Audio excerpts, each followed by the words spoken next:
I sat alone in the private dining room, checking my watch for the 20th time. 7:30. No one had arrived for my 30th birthday dinner. Then, my phone buzzed. My sister Ashley had tagged our entire family in a post captioned, "Best family night ever," at a steakhouse across town. I felt my chest tighten. After 5 years of paying my mother's rent and my father's car insurance, this was how they repaid me.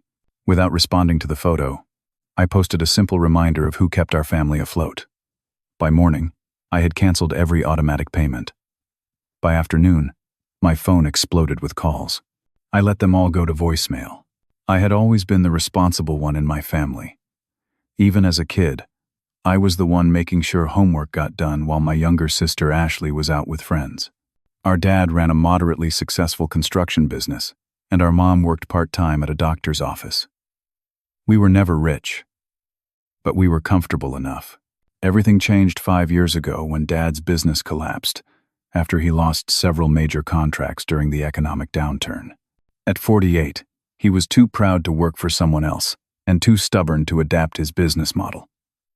Mom had to quit her job around the same time due to worsening rheumatoid arthritis. Her medication costs alone were staggering. I had just received a substantial promotion at the tech company, where I worked as a project manager. My first instinct was to help temporarily until they got back on their feet. That temporary assistance quickly became permanent. I set up automatic payments for Mom's rent after they had to sell their house, Dad's car insurance so he could try to find odd jobs, their cell phone bills, and various utility payments. I even covered Ashley's car payment when she claimed she couldn't make ends meet on her teacher's salary. For 5 years, I had lived modestly in my one-bedroom apartment, while directing nearly 40% of my income to keeping my family afloat. I never complained. I considered it my responsibility, as the only one in a position to help. My 30th birthday seemed like the perfect opportunity to celebrate not just my milestone, but also my recent second promotion. I wanted to share my success with the people I loved most. 3 weeks in advance, I reserved a private dining room at Westlake Grill, an upscale restaurant downtown.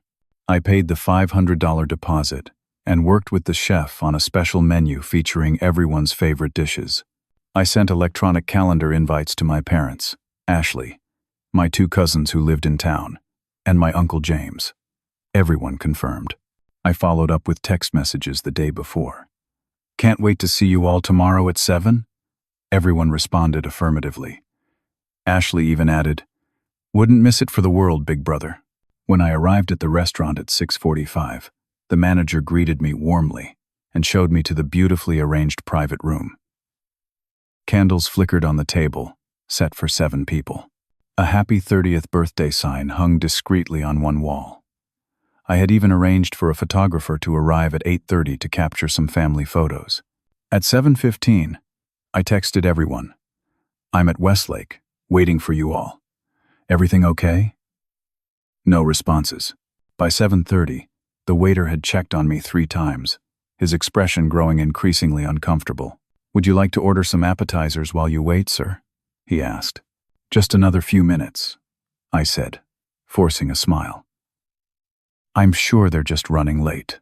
At 7:45, I called my mom. Straight to voicemail. I called Dad. Same result. I called Ashley. Again, voicemail. A knot formed in my stomach as I opened Facebook, something I rarely checked. That's when I saw it. Posted 20 minutes earlier. A group photo at Harrison's Steakhouse across town. Best family night ever. Family love. Celebration. Ashley had written. Everyone I had invited to my birthday dinner was there, raising glasses and smiling broadly. My parents, Ashley, my cousins, even Uncle James. But what made my blood run cold was what I noticed on Ashley's left hand as she held up her glass in the photo. An engagement ring that hadn't been there the last time I saw her. They weren't just having dinner. They were celebrating her engagement on the night of my birthday, at a different restaurant, without even bothering to tell me they were canceling. I zoomed in on their faces, searching for any sign of guilt or acknowledgement that they should be somewhere else. There was none. Just pure joy and celebration. Completely oblivious to my existence. The waiter approached again. "Sir, we'll need to know if your party is still coming. The chef needs to be—" "They're not coming," I interrupted, my voice hollow. "No one is coming." The pity in his eyes was almost unbearable. I had been stood up on my birthday by my own family, the same family whose financial burdens I had shouldered without complaint for years. I stared at the photo again, at their carefree smiles, and something inside me hardened. Without thinking too much, I typed a comment under the photo. "Reminder, I'm the one who pays Mom's rent and Dad's car insurance." I hit post, then turned off notifications. The restaurant manager approached with genuine concern. "Is everything okay, sir? Can I get you anything?" "Just the bill." I replied quietly. "But you haven't eaten anything." "I know. But I made the reservation. I need to pay for it." He hesitated. "Let me see what I can do." After a brief discussion, he returned and explained they would only charge me the deposit since no food had been prepared yet. Small consolation for a completely ruined birthday. As I drove home alone on my 30th birthday, the reality of my situation became painfully clear. For 5 years, I had been nothing more than a financial resource to my family. Not a son, not a brother, just a reliable source of money. The fact that they could so casually dismiss my birthday celebration, something they had all explicitly committed to attending in favor of Ashley's impromptu engagement dinner, told me everything I needed to know about my place in the family. The manager at Westlake Grill had been surprisingly understanding. He waived the additional room fee they normally charged for parties under 6 people. In a gesture that somehow made everything feel worse, he sent me home with a complimentary slice of birthday cake in a small box. It sat untouched on my passenger seat as I drove back to my apartment, the GPS occasionally interrupting my thoughts with directions I didn't need. "In 500 feet, turn right." 500 feet. About the distance I always kept between myself and my true feelings about my family situation. Always close enough to help, never close enough to really be seen. I parked in my usual spot outside my modest apartment building. For a moment, I just sat there, engine off, staring at nothing. The slice of cake mocked me from the passenger seat. I grabbed it and my phone before heading inside. My apartment was clean but Spartan. I had never invested much in furniture or decor, always telling myself I was saving for something more important. Now I wondered what exactly I had been saving for. The down payment on a house I couldn't afford because I was paying for everyone else's needs? A wedding that seemed increasingly unlikely as I devoted all my emotional energy to my family's problems? I set the cake container on my kitchen counter and opened my laptop. The banking app was already in my bookmarks. I navigated to the recurring payments section and stared at the list. Mom's rent, $1,400, divided by month. Dad's car insurance, $220, divided by month. Parents' cell phone plan, $140, divided by month. Parents' utility bills, approximately $300 divided by month. Ashley's car payment, $380 divided by month. Mom's prescription co-pays, approximately $250, divided by month.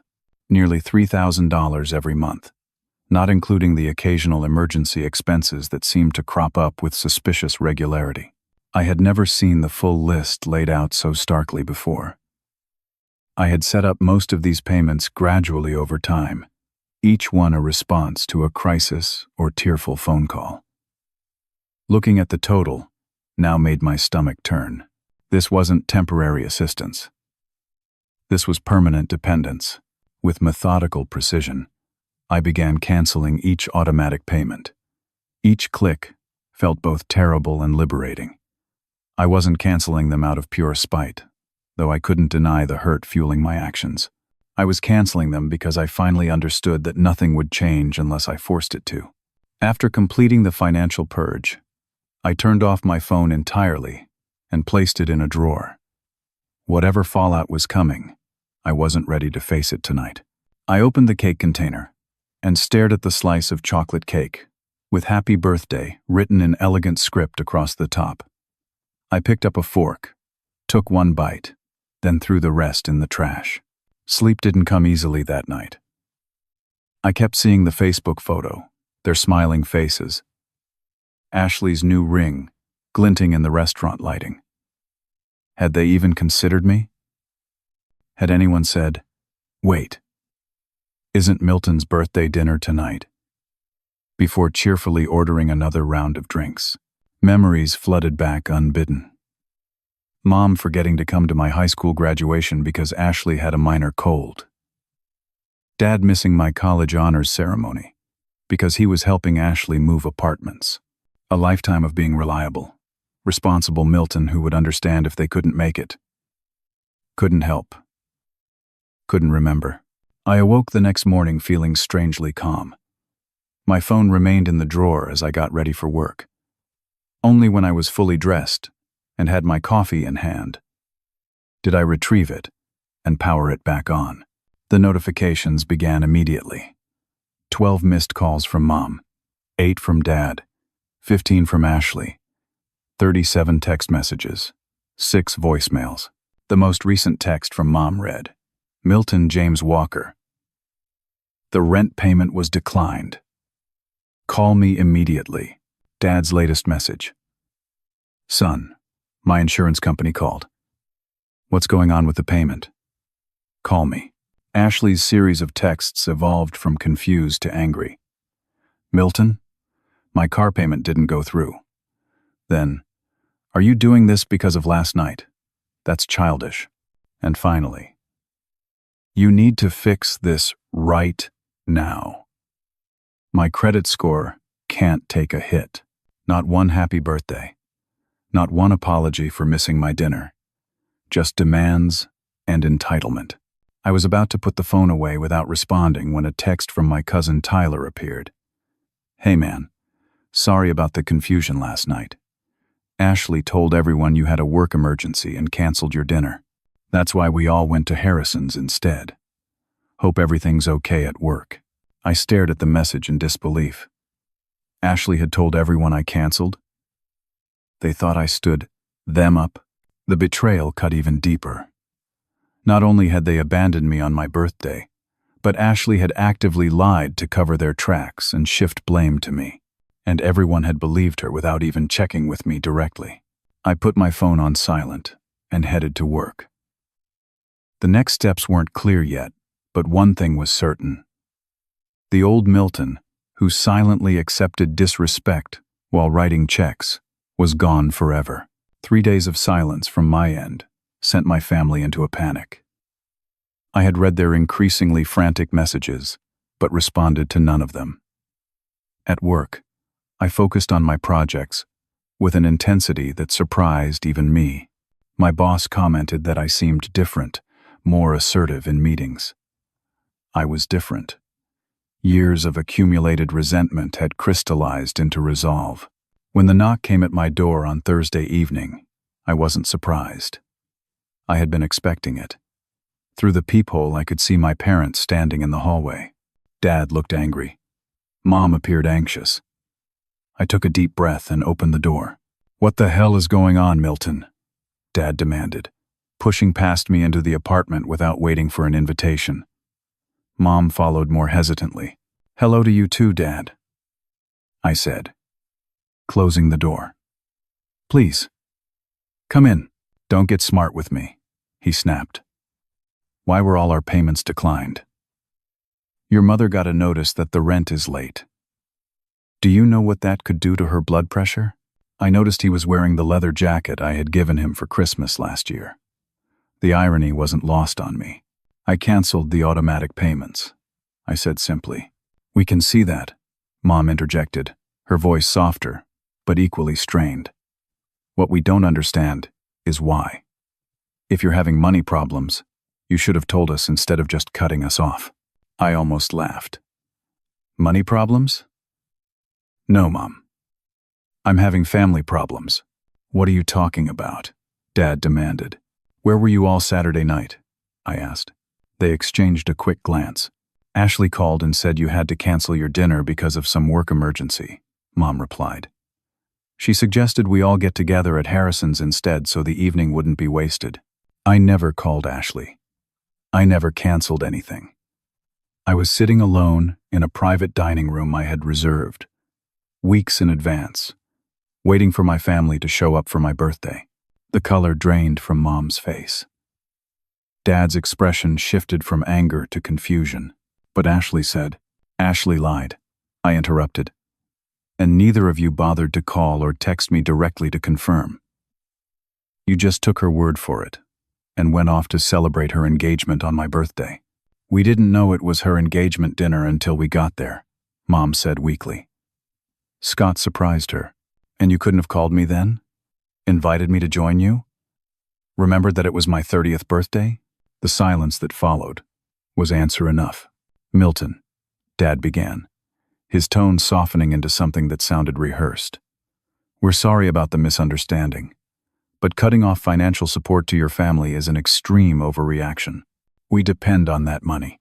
Misunderstanding, I repeated. Is that what we're calling it?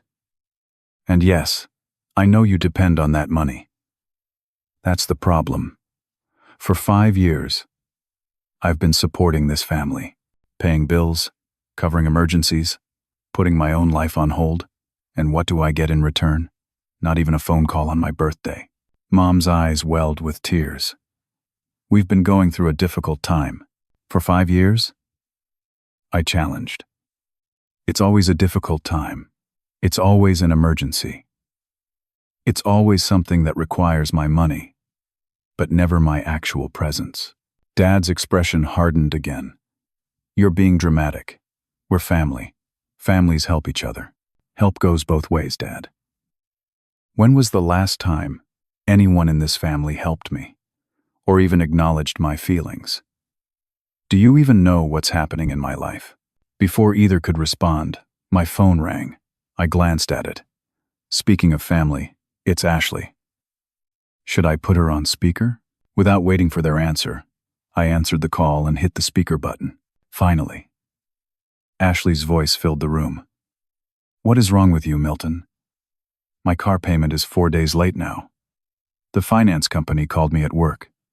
It was humiliating. Ashley, Mom interrupted. We're at Milton's apartment. You're on speakerphone. A brief pause. Oh, well, good. Now you can both tell him to stop this childish behavior. Scott's parents are already judging our financial stability, and this isn't helping. Ashley, I said calmly, did you tell everyone I canceled my birthday dinner because of a work emergency? Another pause. What? I thought you did. You weren't there. So I assumed. I was there, Ashley. I was sitting alone at Westlake Grill while you were posting photos of my entire family celebrating your engagement. That wasn't planned. Scott surprised me. It wasn't about upstaging your birthday, but you knew it was my birthday. You knew I had planned a dinner. You confirmed you would be there. Then you told everyone I canceled when I didn't. I must have misunderstood, she said, her voice taking on the wounded tone she had perfected since childhood. With everything going on with the engagement, I got confused. You don't need to punish everyone by cutting off money we need. This isn't punishment, Ashley. This is me finally recognizing that I've enabled a situation where my family sees me as nothing but a walking ATM. That's not true, Mom protested. We love you, Milton. Love looks like something, Mom. It looks like showing up. It looks like remembering important dates. It looks like reciprocity. So, what do you want? Dad asked impatiently. An apology? Fine. We're sorry. Now can you restart the payments? The rent is due. And your mother's medications. I need time to think, I interrupted. About our relationship. About my role in this family. About what healthy boundaries look like. Boundaries? Dad scoffed. We're not your employees, Milton. We're your parents. I was about to respond when a notification popped up on my laptop screen, which was still open on the coffee table. A bank alert. Normally, I wouldn't have noticed, but the words lake property tax caught my eye. "What's this about a lake property tax payment?" I asked, moving to my laptop. My parents exchanged another glance, this one laden with alarm. "That's nothing," Dad said quickly. "An old notification." I opened the alert. "This says the property tax payment for 145 Lakeshore Drive was just processed." "Funny. I thought you sold the lake house." "Years ago." Their silence was damning. "You told me you sold the lake house to pay off debts when Dad's business collapsed," I said slowly. "That's when I started paying Mom's rent." "Because you said you had no assets left." "It's not what you think," Mom began. "We tried to sell it," Dad interrupted. "But the market was down. We decided to keep it as an investment property. It's rented out most of the year. And the rental income? Where does that go?" More uncomfortable silence. "You kept the lake house. The same lake house where we spent summers. The one with 4 bedrooms and a boat dock. While I've been living in a 1-bedroom apartment because 40% of my income goes to supporting you? You've been collecting rental income while I pay your bills?" Ashley's voice came through the phone, suddenly conciliatory. "Milton, it's not a big deal. The rental barely covers the mortgage and upkeep." "You knew about this too?" I asked, the betrayal deepening. Everyone knew, she admitted quietly. And there it was. The final confirmation that I had been the family fool, paying bills for people who had been lying to me for years. People who had assets they had hidden from me. People who couldn't even bother to show up for my birthday. "I think you both should leave," I said, my voice surprisingly steady. "Milton, be reasonable." Dad started. "Leave," I repeated. "And Ashley, I'm hanging up now. I need space from all of you." "But the payments," Mom began, "are canceled," I finished for her, permanently. "I suggest you start figuring out how to cover your own expenses. Maybe sell the lake house you don't have." As they reluctantly gathered themselves to leave, I felt a strange mixture of sorrow and liberation. The family dynamics I had accepted for years were finally laid bare, and despite the pain, seeing the truth was the first step toward something healthier for all of us. The revelation about the lake house was just the beginning. Once I started looking more closely at my family's finances and our relationship patterns, other disturbing truths emerged. The day after confronting my parents, I made an appointment with Jared, a financial advisor at my bank. I brought documentation of all the payments I had made to my family over the years. "I need to understand exactly how much money I've given my family and what options I have moving forward," I explained. Jared reviewed the statements methodically, occasionally glancing up at me with poorly concealed surprise. "Based on these records," he said finally, "you've provided approximately $170,000 to your family members over the past 5 years. The number hit me like a physical blow. "That can't be right." "I'm afraid it is," he confirmed, turning his monitor so I could see his calculations. "This includes regular payments for housing, insurance, utilities, and various one-time emergency expenses. $170,000. Enough for a down payment on a house. Enough to have invested for significant returns. Enough to have completely changed the trajectory of my own financial future." "There's something else," Jared said hesitantly. "You mentioned your parents told you they sold their lake house, but you recently discovered they still own it?" "Yes. They claimed they had to sell it years ago when my father's business failed." "I took the liberty of checking public property records for the address you mentioned," he said, pulling up another screen. "The property at 145 Lakeshore Drive has been refinanced twice in the past 5 years. The most recent refinance was 8 months ago for $300,000. My mind struggled to process this information. They refinanced for $300,000 while I was paying their rent and bills? Jared nodded uncomfortably. Property values in that area have increased substantially. The house is likely worth around $600,000 now. I left the bank with copies of all the financial records and a profound sense of having been deceived on multiple levels. My parents hadn't just hidden assets from me. They had actively extracted money from me while improving their own financial position. When I returned to my apartment, I had a voicemail from an unexpected source. My Uncle James. My father's younger brother, Milton. It's Uncle James. I heard about what happened with your birthday and the financial situation. I'd like to talk to you about it. There are some things you should know. Call me when you can. Uncle James had always been somewhat distant from our family. Dad often described him as the black sheep, the one who never quite fit in with the Walker family values. Now I wondered what those values really were. We arranged to meet at a coffee shop the following day. Uncle James looked older than I remembered, his hair grayer, but his eyes were sharp and clear. I want to thank you for reaching out to me, I said, after we had exchanged initial pleasantries. I should have reached out years ago, he replied, regret evident in his voice. But your father and I, well, we've had our differences. About what? About how to treat family, for starters. He stirred his coffee thoughtfully. Milton, what's happening with you isn't new. It's a pattern in our family that goes back generations. Your grandfather did the same thing to me that your father is doing to you. What do you mean? Using the responsible one. Making them carry the financial burden while everyone else benefits. He sighed. In every generation of Walkers, there seems to be one person designated as the provider, the responsible one, the one who sacrifices. In my generation, it was me. In yours, it's you. I listened, fascinated and disturbed, as Uncle James described how he had supported my grandparents and my father through numerous crises in his 20s and 30s, only to discover later that much of the need had been manufactured or exaggerated. Why are you telling me this now? I asked. Because I see history repeating itself. And because I regret not breaking the cycle sooner. He leaned forward intently. It took me until I was 45 to finally set boundaries.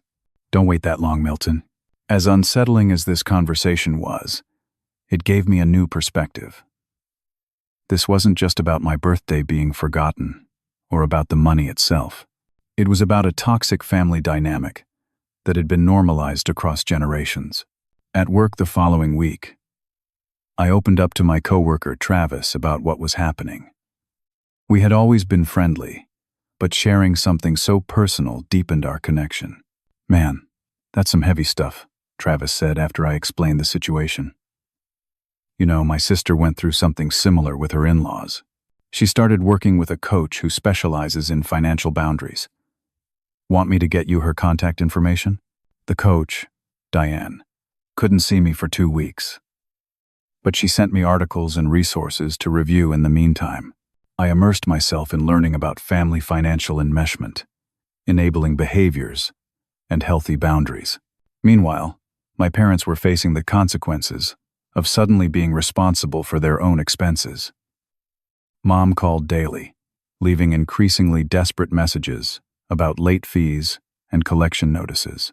Dad's approach shifted from anger to manipulation, reminding me of all they had sacrificed for me growing up. Ashley alternated between fury and tearful pleas about how her engagement plans were being affected. I maintained my distance, responding only with brief texts confirming that I needed space to reconsider our relationship. A week after canceling the payments, I received an unexpected call from Scott, Ashley's fiancé. We had only met a few times and had never spoken one-on-one. Milton? It's Scott. Ashley doesn't know I'm calling you. I was hoping we could talk. We agreed to meet for lunch the following day. Scott was younger than me by a few years, good-looking in a conventional way, and clearly uncomfortable. I want to understand what's happening with your family, he began.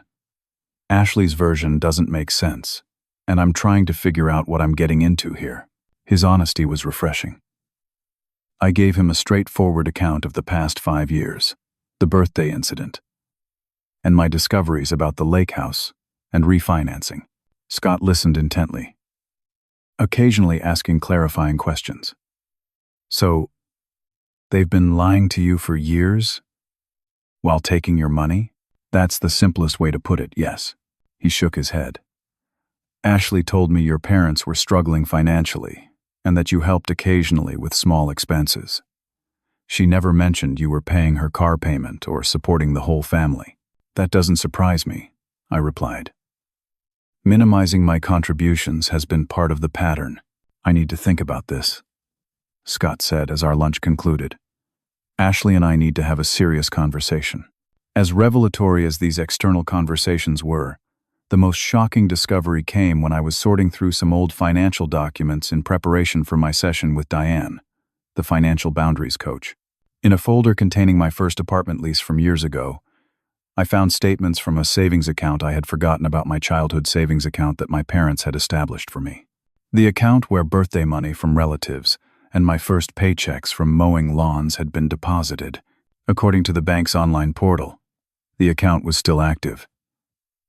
Curious, I logged in using my standard banking credentials. What I found made my blood run cold.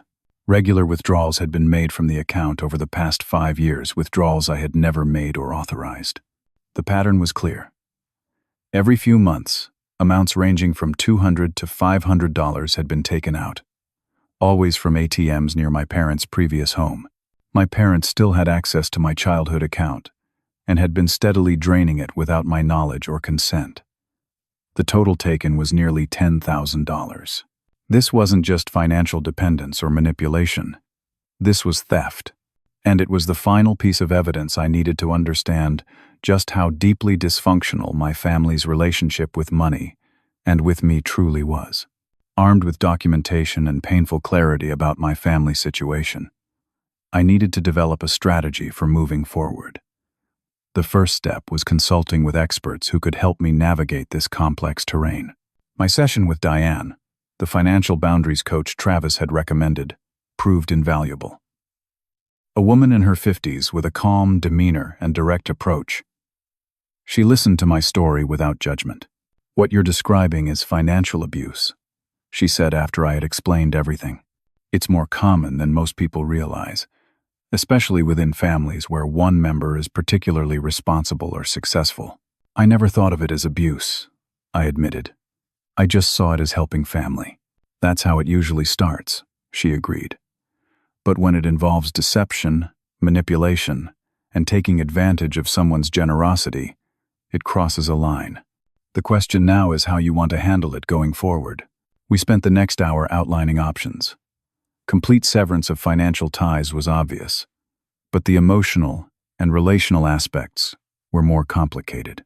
I don't want to cut them out of my life entirely, I explained. Despite everything, they're still my family. That's understandable, Diane said. But new relationships require clear boundaries and demonstrated change. Your family has shown a pattern of exploitative behavior. They need to recognize that and commit to change before a healthy relationship is possible. She recommended I prepare a clear, documented account of everything I had discovered before confronting my entire family together. Individual conversations allow for denial and triangulation, she explained. A group setting, with evidence in hand, makes it harder to manipulate the narrative. I also began seeing a therapist, Dr. Sarah Kennedy, to help process the emotional aspects of the situation. In our sessions, I explored the roots of my enabling behavior and my deep-seated need for family approval. You've been playing the role of financial savior for so long that it's become part of your identity, Dr. Kennedy observed. Changing that role will require grieving what you thought your family was, while establishing who you actually want to be. After several weeks of preparation and personal work, an opportunity arose. My mother texted that the annual Walker family reunion was approaching in 2 weeks. Normally held at a local park, this year's gathering would be at my cousin Gabe's house. This seemed like the perfect setting for the conversation I needed to have neutral territory with extended family present, who might provide both witness and support. I confirmed my attendance without elaborating on my intentions. In the days leading up to the reunion, I finalized my approach with both Diane and Dr. Kennedy. I organized my documentation chronologically, creating a clear timeline of support provided and deceptions uncovered. I practiced what I would say, focusing on facts rather than accusations, on patterns rather than isolated incidents. The morning of the reunion arrived with perfect early summer weather. I dressed casually but purposefully, wanting to project confidence without appearing confrontational. The folder of documentation felt heavy in my messenger bag as I drove to Gabe's suburban home. My arrival caused a noticeable ripple through the gathering. Conversations paused momentarily, before resuming with forced normality. My parents watched warily from across the backyard. Ashley, standing with Scott, deliberately turned away. I greeted various aunts, uncles, and cousins, many of whom seemed genuinely happy to see me. Uncle James caught my eye and nodded slightly in acknowledgement of what I was about to do. After about an hour of small talk and avoiding direct interactions with my immediate family, I asked Gabe if I could address everyone briefly. Curious, he agreed and helped gather everyone on the patio. 30 pairs of eyes focused on me as I stood at the edge of the gathering. My heart pounded, but my voice remained steady. Thank you for letting me say a few words. Many of you know that there's been some tension in our family recently. What you might not know is why. I took a deep breath. For the past 5 years, I've been financially supporting my parents and sister. Monthly payments for rent, insurance, car payments, and utilities, plus emergency expenses, totaling nearly $170,000. Murmurs rippled through the crowd. My mother's face paled. Dad shifted uncomfortably. I made these sacrifices willingly, believing my family was in genuine need after Dad's business difficulties. Recently, however, I discovered some disturbing facts. I removed documents from my folder as I spoke. My parents still own their lake house, which they told me they had sold. They've refinanced it twice, most recently for $300,000, while I was paying their rent. The murmurs grew louder. Several relatives looked at my parents with obvious surprise. Additionally, they've been making regular withdrawals from a savings account I established as a teenager, taking nearly $10,000 without my knowledge or permission. Aunt Darlene gasped audibly. Uncle James shook his head, his earlier warnings confirmed. I'm not sharing this to humiliate anyone or to ask for sympathy, I continued.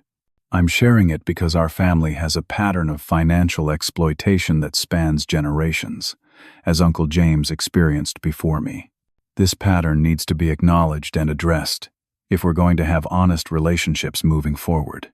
Ashley stepped forward, her face flushed with anger. How dare you air our private family business like this? If you helped us, that was your choice. Nobody forced you. You're right, Ashley. It was my choice. A choice made based on incomplete and deliberately misleading information. I turned to address the wider family. 3 weeks ago, on my 30th birthday, I sat alone in a restaurant waiting for my family to arrive for a dinner I had planned and paid for. Instead, they were celebrating Ashley's engagement across town, having told everyone I had canceled due to a work emergency, which was untrue. Several relatives looked at Ashley with newfound skepticism. Scott, standing slightly apart from her now, watched with an unreadable expression. That incident led me to examine the patterns in our relationship more closely.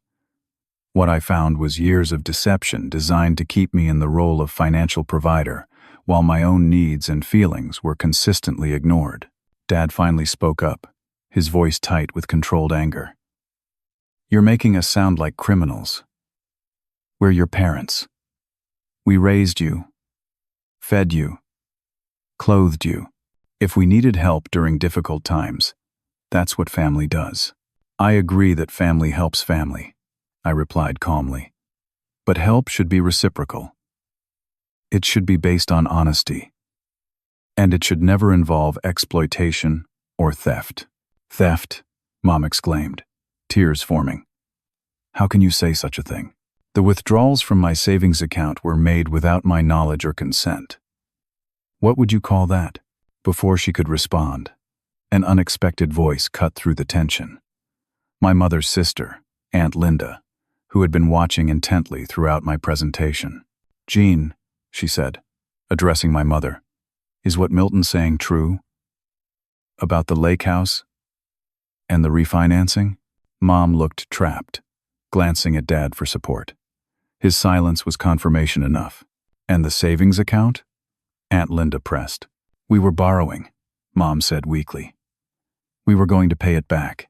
The collective exhale from the assembled family members spoke volumes. This wasn't just my perception. The patterns were real, and others could see them too. What happened next caught me completely off guard.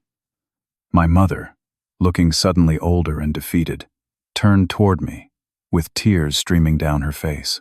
"We did it because you remind us too much of him," she blurted out. "Every time we look at you, we see Richard, and we can't stand it." "Richard?" I repeated, confused. "My grandfather? What does he have to do with this? He abandoned this family." Dad interjected bitterly. "Left us high and dry when I was just a teenager. And you look just like him, talk like him, even have his mannerisms. So that justifies taking advantage of me financially?" I asked, incredulous. "You don't understand," Mom continued, her voice breaking. "Richard was the responsible one too, always lecturing everyone about money and ethics. Then he just walked away from the family business, claimed it was corrupt. Left your grandmother struggling. We swore we'd never be vulnerable like that again."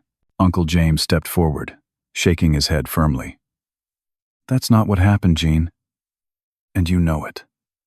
Richard refused to participate in Dad's insurance scam. He tried to stop it. When he couldn't, he left rather than be part of something illegal. The family reunion had transformed into something none of us had anticipated, the unearthing of a decades-old family secret that had shaped our relationships in ways I was only beginning to understand.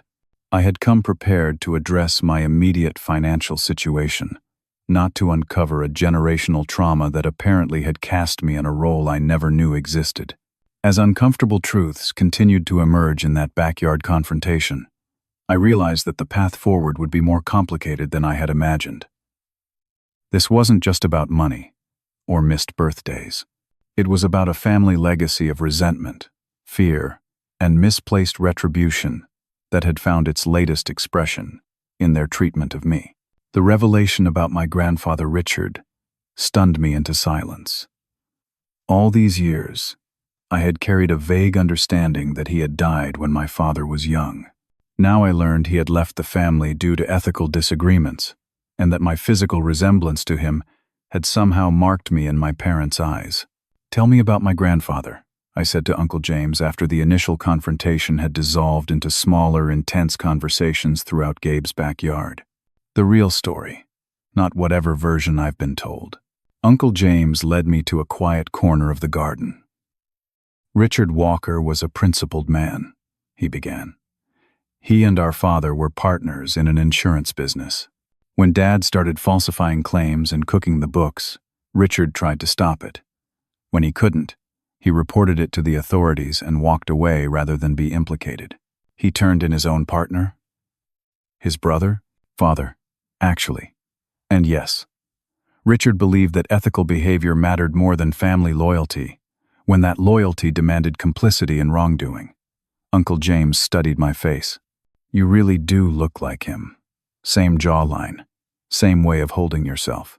And that's why they resent me? Because I look like him? It's more complicated than that. After Richard left, our family struggled, financially and socially. The scandal was significant in our small community. Your father never forgave Richard for choosing strangers over family.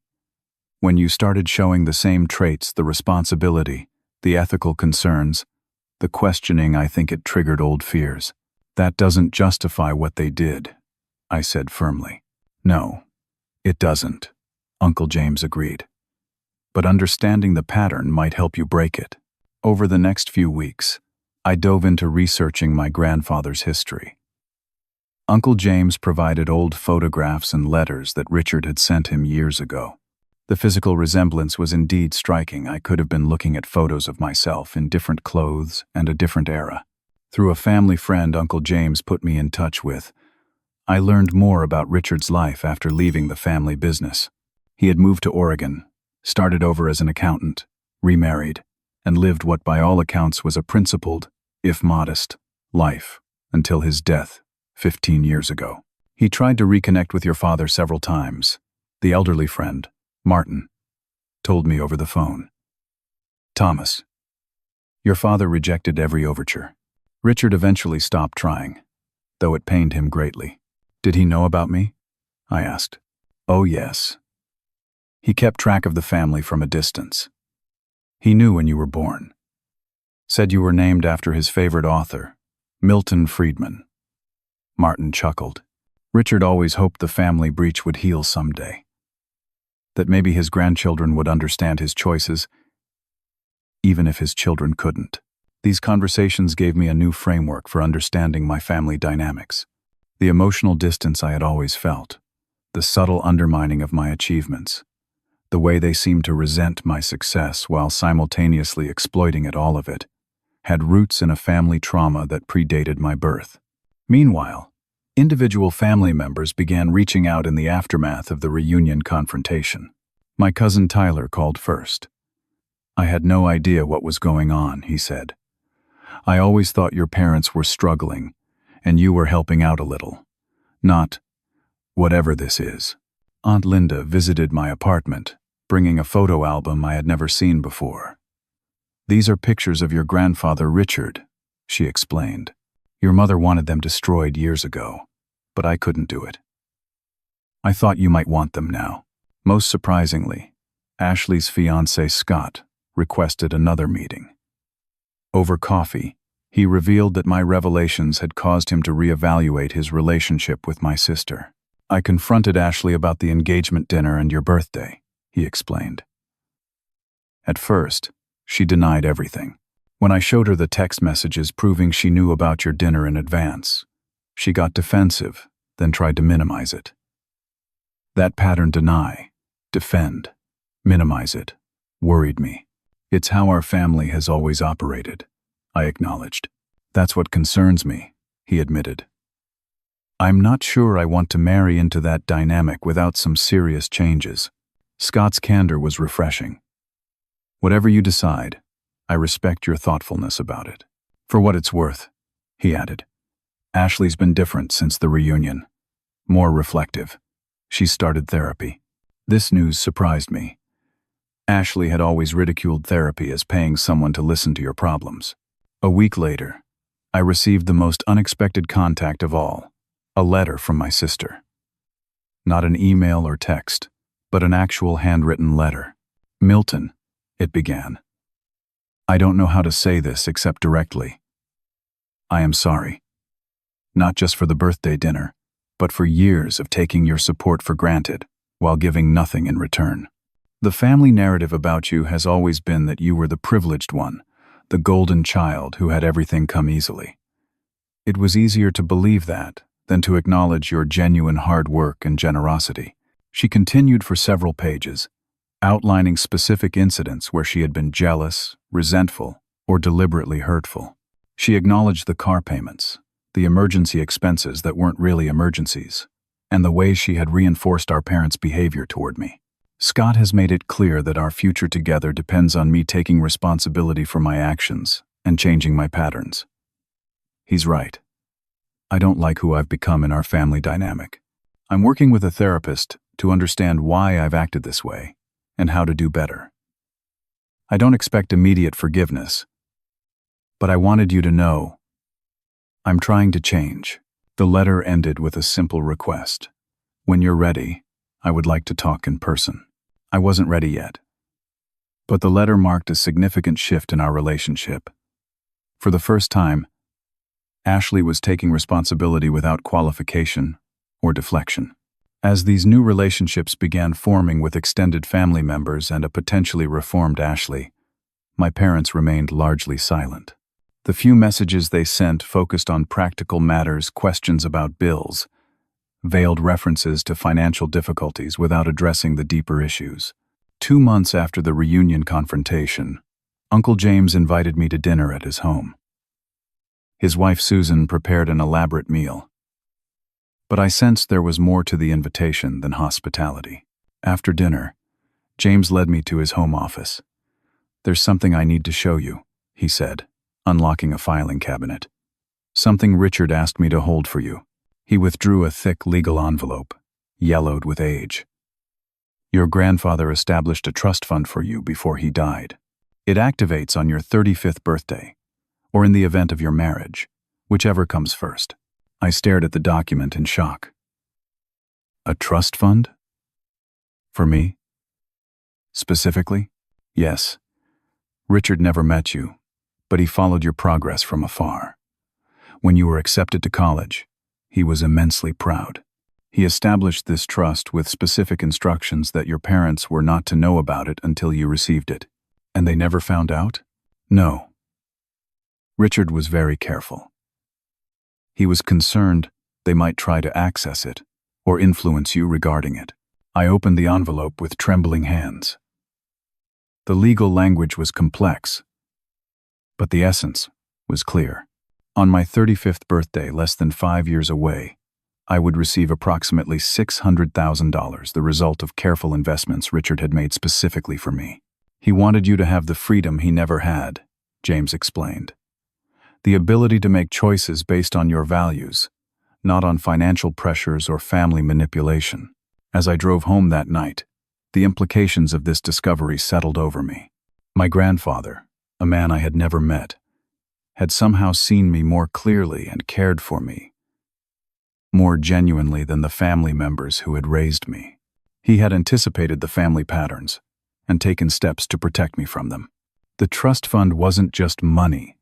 It was validation, confirmation that my instincts about right and wrong, about family obligations and personal boundaries, connected me to a legacy I had never known I was part of. In standing up to my family's financial exploitation, I had unconsciously followed in Richard Walker's footsteps. That night, I made a decision. Whatever relationship I rebuilt with my family, parents, sister, extended relatives, would be on new terms, with clear boundaries and honest communication. The cycle of exploitation and resentment that had plagued the Walkers for generations would end with me, not through cutting ties completely, but through establishing the kind of principled boundaries my grandfather had tried to create long ago. The path forward wouldn't be easy, but for the first time in years, I felt a sense of clarity and purpose that transcended my immediate hurt. I was part of a larger story, and now I had the chance to change its ending. 5 months passed, bringing significant changes to my life and relationships. As my 31st birthday approached a date that now carried emotional weight beyond the mere marking of time, I found myself reflecting on the transformations that had occurred since that fateful 30th celebration. The most dramatic change was in my relationship with money and generosity. Working with Diane, the financial boundaries coach, I had established clear parameters around financial assistance to anyone, family included. These boundaries weren't about punishment, but about healthy interdependence. Generosity without boundaries isn't really generosity, Diane had explained during one of our sessions. It's enabling. True generosity comes from choice, not obligation or manipulation. This perspective had freed me to rebuild my own financial security while still helping others in more measured, intentional ways. I had increased my retirement contributions, established an emergency fund, and even begun researching first-time homebuyer programs. The second major transformation was in my sense of identity. Learning about my grandfather Richard had connected me to a family legacy I hadn't known existed. His principles, his courage in standing against unethical behavior even at great personal cost, resonated deeply with me. Through old letters and conversations with those who had known him, I discovered a moral lineage that helped explain my own instincts and values. My relationships with family members evolved in varying degrees. The most surprising development was with Ashley. After her initial letter, we had begun cautious communication first through texts, then phone calls, and eventually in-person meetings. Her therapy had led to genuine insights about her behavior patterns and the family dynamics that had shaped them. I've spent my whole life trying to avoid being the disappointing child. She confessed during a lunch meeting 3 months after the confrontation. Mom and Dad made it clear early on that you were the responsible one, the achiever. I decided if I couldn't compete on those terms, I'd take the opposite role. They really set us against each other, didn't they? I observed. She nodded. And I played right into it. I resented you for being perfect, instead of seeing how they were using both of us in different ways. Her relationship with Scott had survived the crisis, though their engagement plans had slowed considerably. He had insisted on premarital counseling and financial transparency as conditions for moving forward. He's right to demand those things, Ashley admitted. We need to start our marriage on honest terms. My parents' journey toward reconciliation followed a more complicated path. The first 2 months after the confrontation, they maintained an aggrieved silence, communicating only through occasional text messages about practical matters. Their financial situation had deteriorated without my support, forcing them to finally confront reality. The breakthrough came unexpectedly. Dad suffered a minor heart attack 3 months after our confrontation, a health crisis that, while not life-threatening, forced a reevaluation of priorities. From his hospital bed, he asked to see me. I found him looking smaller somehow, vulnerable in ways I hadn't witnessed before. I've been doing a lot of thinking, he began awkwardly. About your grandfather. About how I've treated you. I sat quietly, allowing him the space to continue. When Dad Richard left, it broke something in our family. Mom never recovered, and I decided I would never be vulnerable like that again. He paused, struggling visibly with emotions he rarely displayed. But in protecting myself from being hurt, I think I became the thing I hated. How so? I prompted gently. Richard left because of ethical concerns. He wouldn't compromise his principles, even for family. I resented that for decades. Then I found myself manipulating and taking advantage of my own son, compromising my ethics in the name of family security. His eyes met mine directly. I became worse than what I accused him of being. This moment of clarity didn't magically resolve our issues, but it opened a door to honest communication that had previously been sealed shut. After Dad's recovery, my parents agreed to meet with me and a family therapist to begin addressing the deeper patterns in our relationship. Dr. Lisa Barnett specialized in family systems and intergenerational trauma. Under her guidance, we began the painful process of examining how fear, resentment, and distorted loyalties had shaped our family's behavior. The Walker family appears to have a pattern of financial enmeshment, spanning at least 3 generations, Dr. Barnett observed during our 4th session. The pattern persists because it serves certain emotional needs, even while causing harm. Our job is to identify those needs and find healthier ways to meet them. For my father, the need was for control and security after the childhood trauma of his father's departure. For my mother, it was validation of her narrative that she had been victimized by Richard's abandonment. For Ashley, it was attention and significance in a family where achievement was the primary currency of worth. Understanding these dynamics didn't excuse the behavior, but it helped explain it and provided a roadmap for potential healing. My parents began their own individual therapy in addition to our family sessions. They listed the lake house for sale, acknowledging that its concealment had been a significant breach of trust. 4 months after our initial confrontation, I made a carefully considered decision about financial support. I would not resume the previous arrangement of automatic payments and unlimited assistance. Instead, I established clear terms. I would help with my mother's medical expenses specifically, with payments going directly to the pharmacy rather than to my parents. This boundary honored both my desire to ensure my mother's health needs were met and my need for financial transparency. As my 31st birthday approached, I decided to attempt another celebration, a test of sorts, for our newly reconfigured relationships. I reserved a table at a different restaurant, more casual than the previous year's venue.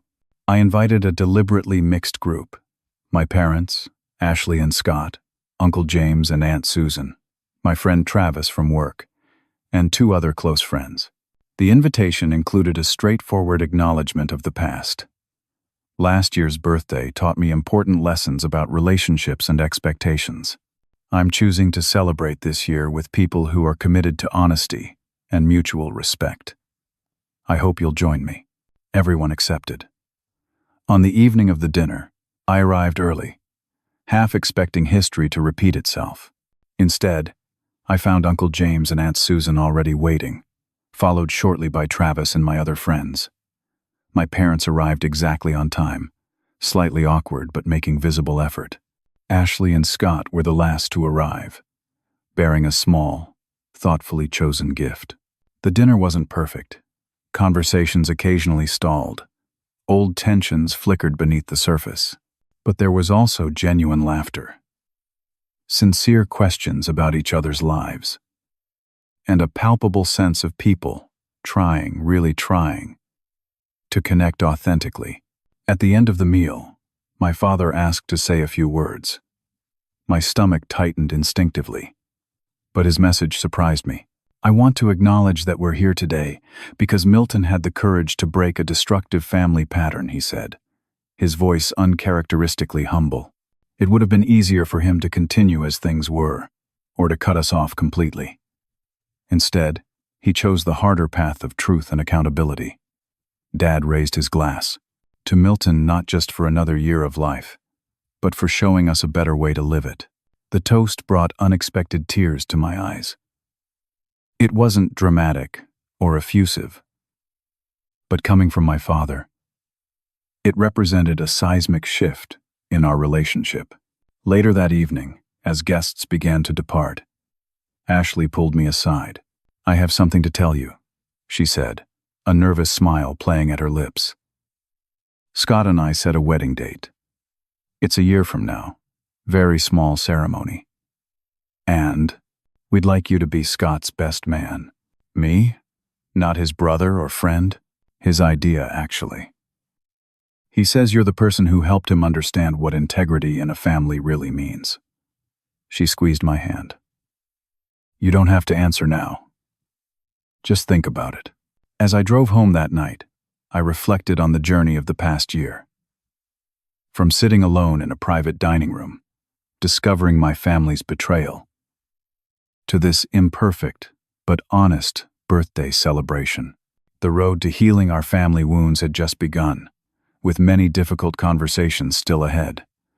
Some trust might never be fully restored, but something fundamental had shifted. In confronting the patterns that had bound our family for generations, I had discovered not just my own voice and boundaries, but also a connection to a grandfather whose principles had been erased from our family narrative.